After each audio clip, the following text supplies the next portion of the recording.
Alors aujourd'hui c'est Yom HaShoah et avec votre permission j'aimerais dire quelques mots. Alors nous on est des petits Français, des Sfaradim et on n'a pas vécu ces moments-là. Donc qui sommes-nous pour parler ou pour commenter ces terribles jours que leur Am Israël a traversés?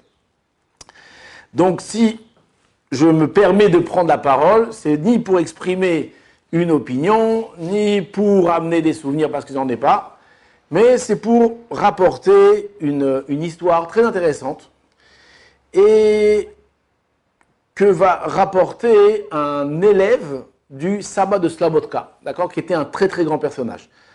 Maintenant, le Rav Cohen qui va ramener ce commentaire, il va l'introduire avec une question sur le 7e jour de Pessah, d'accord? Donc on vient de traverser Pessah.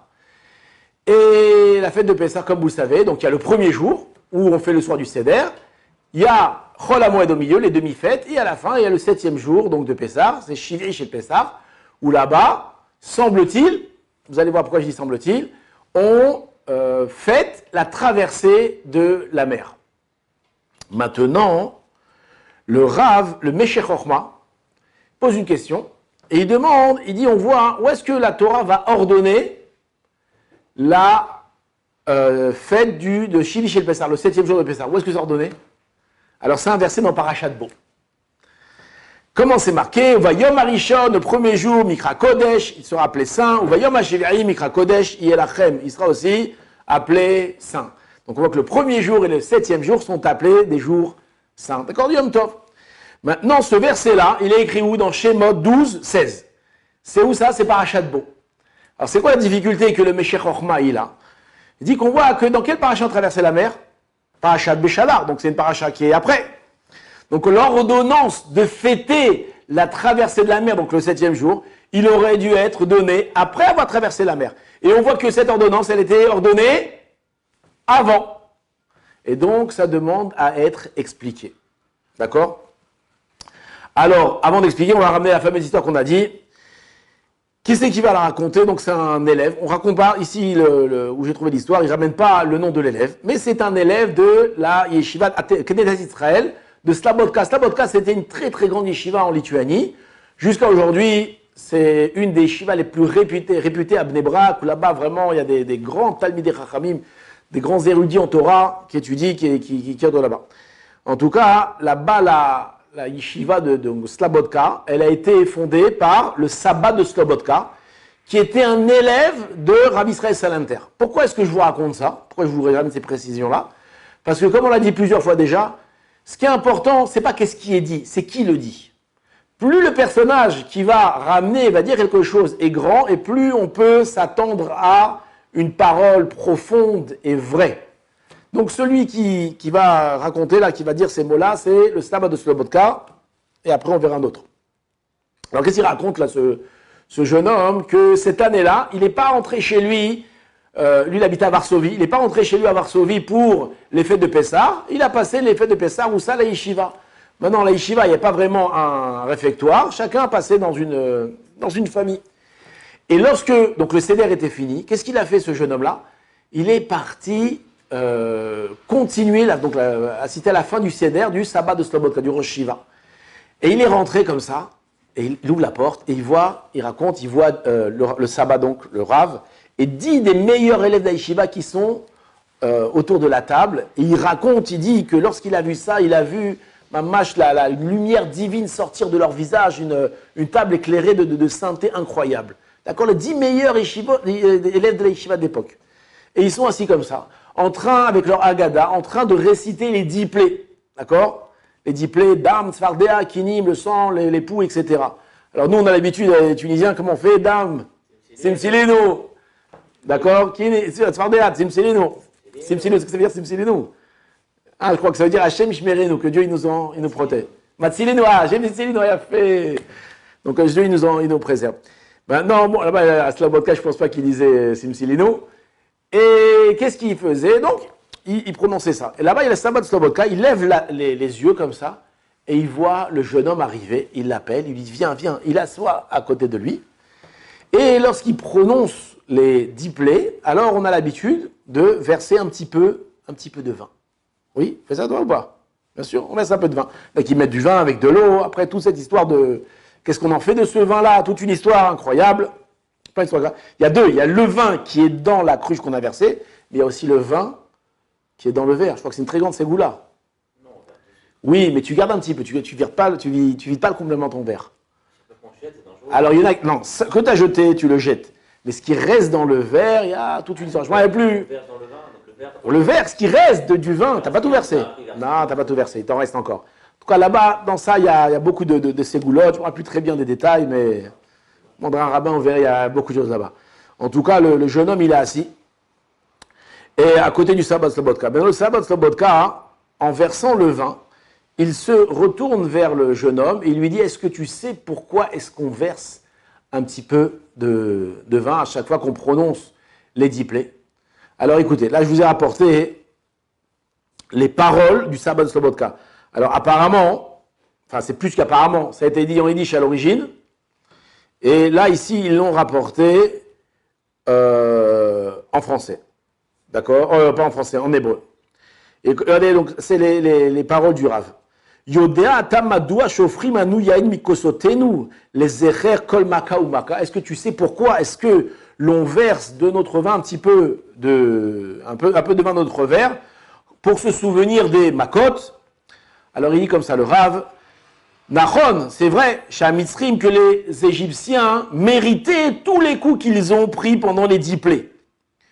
Et ces coups qu'ils vont prendre, d'accord, pour eux, en réalité, étaient une réparation spirituelle. Vous savez que les Égyptiens ont extrêmement fauté, ils ont extrêmement fait du mal au Ham Israël, et ils méritaient d'être punis. Et lorsqu'un homme souffre, il explie ses fautes. Donc en vérité, il méritait toutes ces souffrances-là. Va Fabichen, malgré tout, à Mitzrim Savlou, on voit que les Égyptiens, ils ont énormément souffert. Combien de temps elles ont duré les plaies? Elles ont duré 1 an. D'accord? Il y a une opinion qui dit que la plaie a duré 1 semaine et après il y a eu 3 semaines de pause. Il y en a qui disent non, 3 semaines de plaie et 1 semaine de pause. Donc comme ça ou comme ça, on voit qu'ils ont souffert vraiment le martyre. Chaque plaie, c'était pas de la rigolade, c'était vraiment des plaies terribles, terribles, terribles. Et donc ils ont énormément souffert pour chaque maka, chaque coup. Vechova alenu, regardez ce qu'il nous dit, le sabbat de Slobodka, et on a une obligation, les ishtatef betsaaram. On a une obligation de s'associer à leur souffrance. Agadol, grande, ou elbonam, c'est quoi elbonam? Pour l'humiliation qu'ils ont reçue. C'était un peuple important, c'était des gens importants, et ils ont été humiliés de façon terrible. Elbonam chez le Ben Adam, et donc l'humiliation de ces hommes-là, qui ont été créés, Betselem Elohim, qui ont été créés à la face divine. D'accord? Besha'a shanu mesubim belel aseder mitor chava ad'ad veromemut anefesh. Et donc, lorsque nous, on est assis le soir du Seder, à kiffer, c'est pas le mot du Rav, mais on est assis à s'élever spirituellement, à manger, comme des gens libres qui prennent plaisir, d'accord, à tout. C'est mechim, on est joyeux de notre libération. Et on va faire la bracha donc sur les arba kosot de Yaïn, d'accord, le vin, ça représente d'un certain prestige, une certaine aisance. Et bien malgré tout, Bécha'azo, à ce moment-là, tzrichim anu gam nizkor ki chaviv adam shenivra betselem. On a encore, et on a besoin de se rappeler que l'homme, il est cher à Dieu. Pourquoi? Parce qu'il a été créé à l'image de Dieu. Kol adam, chaque homme, bli evdel imumitri, afilou im sonne lanou. Sans aucune différence si c'est un Égyptien ou si c'est un homme qui nous haït. Il a été, lui aussi, c'est un être humain, et il a été fait à l'image de Dieu. Et même s'il nous a asservi. Les fichar, c'est pour cela. On explique pourquoi il verse le vin. Allez-nous l'igroa mirhelkenu mekosenu. On a besoin de réduire, d'enlever un petit peu de notre verre à méléa. Alors on peut comprendre que le verre plein, ça représente une certaine aisance, une certaine grandeur, prestige. Et donc on réduit un petit peu pour accompagner les Égyptiens dans leur souffrance sur chaque coup. D'accord? Alors comme ça, le sabbat de Slobodka, il explique pourquoi est-ce qu'on verse le vin. Maintenant, ici, il ramène la suite de l'histoire de ce jeune homme-là. il raconte, attendez, juste le petit piquant de l'histoire ici, il raconte le jeune homme que le sabbat de Slobodka, il lui dit comme ça, hein, il lui dit, si tu approfondis la chose que je viens de te dire, alors tu comprendras pourquoi cette année ça valait le coup de ne pas rentrer chez toi, donc à ta maison à Varsovie, mais de rester ici à Slobodka uniquement pour entendre cette chose-là. Comme ça, il lui a lancé le Rav. Maintenant, le jeune homme, il raconte que les années sont passées. Et la Deuxième Guerre mondiale a explosé, donc la Shoah terrible, où là-bas, on a pris nos frères, et on les a emmenés dans les chambres à gaz, on les a tués par balles, en les brûlant, en les tuant, toutes sortes de souffrances. Et il raconte que la yeshiva de Slobodka, à ce moment-là, pendant la guerre, elle s'est retrouvée dans le ghetto de Kovno. À quoi de Kovno? Maintenant, les Allemands, pour en finir avec le ghetto, ils vont décider de brûler l'hôpital. L'hôpital, là-bas, il y avait plein de gens. Et entre autres, il y avait beaucoup d'élèves de la yeshiva de Slobodka qui étaient dans l'hôpital. Et les Allemands vont décider de brûler tout l'hôpital. Maintenant, dans l'hôpital, il y avait qui? Il y avait le mashgiar de la yeshiva. C'est qui le mashgiar? C'est comment on appelle ça? Le chef spirituel de la yeshiva. C'était Rabbi Avraham Grozensky, qui était dans la yeshiva. Et il va se mettre à pleurer. Et là, il va se tourner vers ses élèves. Et apparemment, il y a plusieurs des élèves qui vont réussir à se sauver et à ne pas mourir brûlés vifs dans l'hôpital. Et il va se mettre à pleurer. Là aussi, ici, on a ramené le langage précis du Rav. Alors encore une fois, c'était en yiddish, là, je vous le ramène en hébreu. Regardez pourquoi est-ce qu'il pleurait. Je